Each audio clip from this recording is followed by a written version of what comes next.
Halo semuanya, Assalamualaikum warahmatullahi wabarakatuh. Saya Sofia Kasihinanti, mahasiswa Ilmu Komunikasi semester 2. Di sini, saya bakal membahas apa itu politik. Saya jelasin dulu bagaimana course ini bakal berjalan. Jadi, di course ini kita bakal ada 14 video, yaitu dalam course pengantar ilmu politik, yang bakal beda-beda topiknya. Langsung aja kita ke topik yang pertama, yaitu apa itu politik. Nama saya Sofia Kasihinanti dari Ilmu Komunikasi. Dalam video ini kita bakal membahas 4 chapter. Ada tokoh politik, pengertian politik menurut ahli dan KBBI, politik sebagai fenomena dan ilmu, kemudian manfaat mempelajari ilmu politik. Saat mendengar kata politik, apa yang langsung muncul di pikiran kalian? Misalkan partai politik, yaitu Partai Solidaritas Indonesia contohnya. Kemudian pemerintahan, apalagi voting kemudian. Itu merupakan bentuk-bentuk politik yang ada di sekitar kita. Langsung ke chapter yang pertama. Tokoh-tokoh politik. Yang pertama ada Niccolo Machiavelli. Beliau merupakan bapak teori politik modern. Beliau terkenal sebagai bapak teori politik modern karena karya beliau yang berjudul Il Principe atau The Prince. Kemudian ada Abraham Lincoln. Beliau merupakan Presiden Amerika Serikat yang ke-16. Saat menduduki kursi presiden, beliau jasa-jasa beliau contohnya adalah menyatukan Amerika Utara dan Amerika Selatan yang saat itu berada dalam ketegangan karena mereka ada dalam civil war. Kemudian jasa yang lainnya yaitu menghapuskan praktik perbudakan di Amerika Serikat. Kemudian ada B.J. Habibie. Beliau merupakan Presiden Indonesia yang ketiga.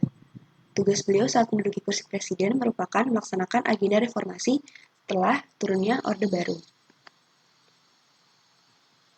Chapter yang kedua, pengertian politik menurut ahli dan KBBI. Politik berasal dari bahasa Yunani, yaitu polis. Polis berarti negara kota di mana di dalamnya terdapat sekelompok individu, pemerintah yang mengatur, melindungi, dan menjaga kepentingan masyarakat, serta wilayah dengan batas-batas tertentu. Jadi itu merupakan pengertian polis, yaitu Yunani. Kemudian ada pengertian politik menurut Aristoteles. Menurut Aristoteles, politik merupakan upaya atau cara untuk memperoleh sesuatu yang dikehendaki. Kemudian ada pengertian politik menurut Harold Laswell. Menurut Harold Laswell, politik merupakan ilmu yang mempelajari pembentukan dan pembagian kekuasaan. Kemudian ada pengertian politik menurut Andrew Haywood. Beliau merupakan penulis buku ilmu politik. Menurut beliau, politik merupakan aktivitas bangsa membuat, mempertahankan, dan mengamandemen undang-undang yang mengatur kehidupan mereka. Dan aktivitas politik ini berkaitan dengan fenomena dan kerjasama.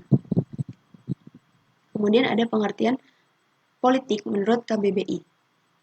Menurut KBBI, politik adalah pengetahuan mengenai ketatanegaraan atau kenegaraan, dan juga segala urusan dan tindakan mengenai pemerintahan negara atau terhadap negara lain. Kemudian ada chapter ketiga, yaitu politik sebagai fenomena dan ilmu.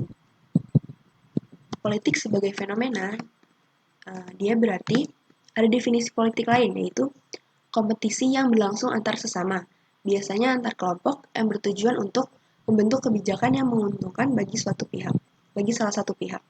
Nah, definisi politik ini bisa merujuk pada kegiatan politik dalam konteks pemerintahan atau juga politik dalam hal-hal lain, karena sedikit banyaknya politik yang mengaruhi kehidupan kita sehari-hari. Nah, politik sebagai fenomena ini contohnya apa sih?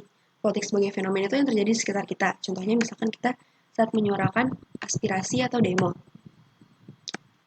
Nah, saat menyuarakan aspirasi atau demo untuk menentang kebijakan yang ditetapkan atau juga untuk menyuarakan kesejahteraan rakyat atau keresahan rakyat. Kemudian ada politik sebagai ilmu.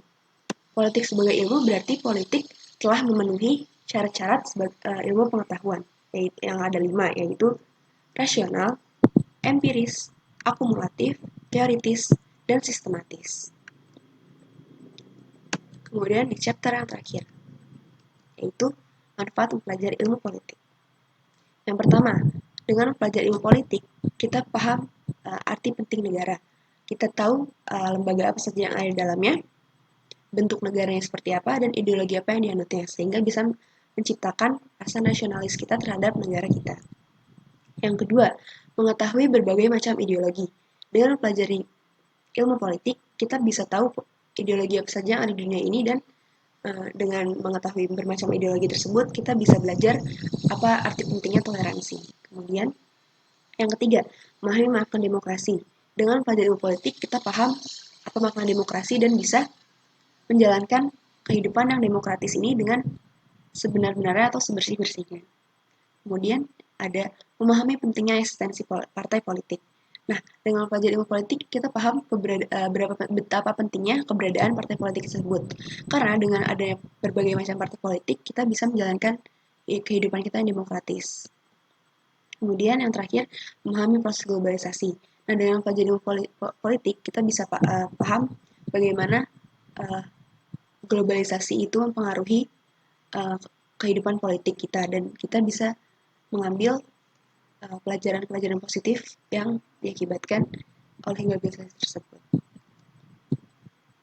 Berikut merupakan buku yang saya gunakan sebagai referensi, yaitu Political Science and Introduction dan Pengantar Ilmu Politik edisi kedua. Sekian dari kami, sekian dari saya. Terima kasih. Wassalamualaikum warahmatullahi wabarakatuh.